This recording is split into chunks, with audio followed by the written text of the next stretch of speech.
Okay, this is Math 2. We're doing Chapter 8, problems number 14, 16, and 18. And for the first one, it says, in the diagram at the right, what are the measures of the exterior angles of the triangle, which are labeled A, B, and C? And then what is the sum when you add up A, B, and C together? So we're going to go scroll over to the picture. So please pause the video and draw the picture out. That'll probably help you more than anything else. So you have to think about linear pairs. That's usually what we're about over here. So A and 48 together, okay, they make a linear pair, what over here.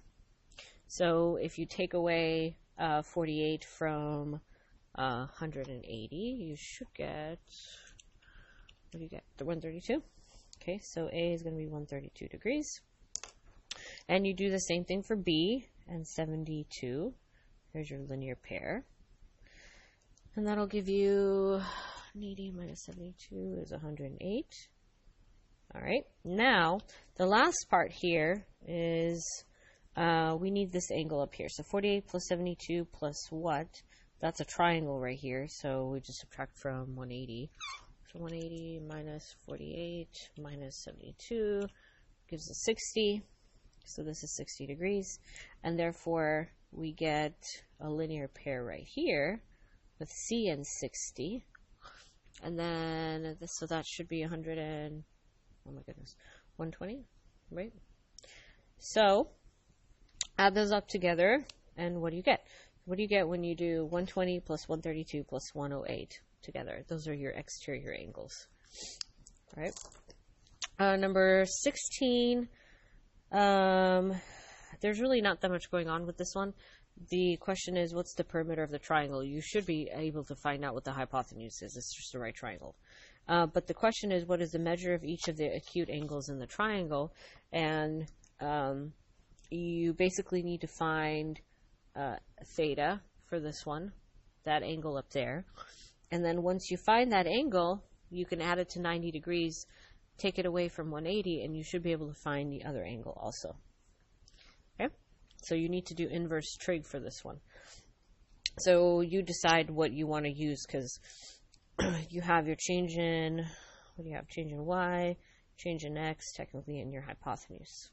So you can choose any of the three, sine, cosine, or inverse sine, inverse cosine, or inverse tangent in order to find theta.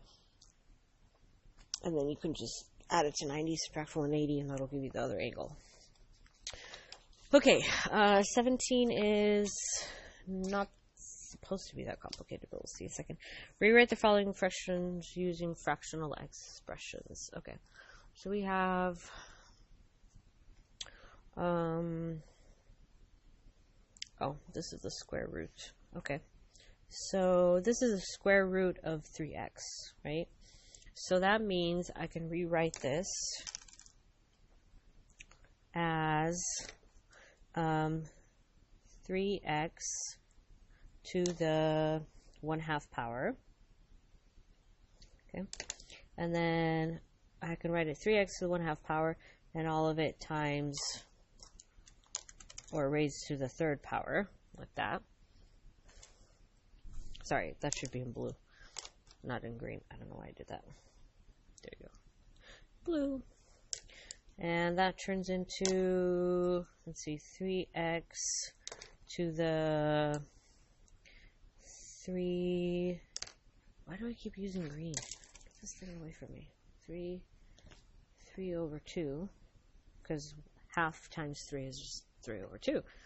And then, but it's the whole thing is 3 over 2. And I think that's it, because we just want fractional exponents. And yeah, that's it. We don't have to do anything else after that. Okay, part B should be pretty simple. So 81, x is your root, technically, just like the 2 was the root, and I turned it into 1 over 2. So technically this one should just turn into 1 over x.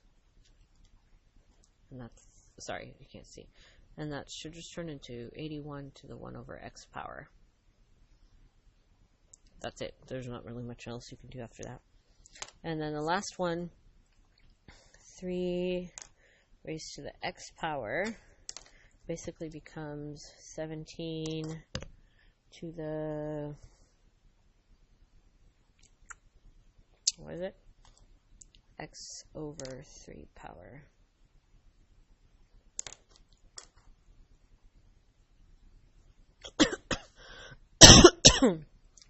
Oh, okay.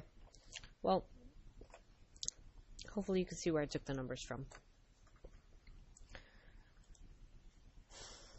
Okay, and on to the next video for the next two problems.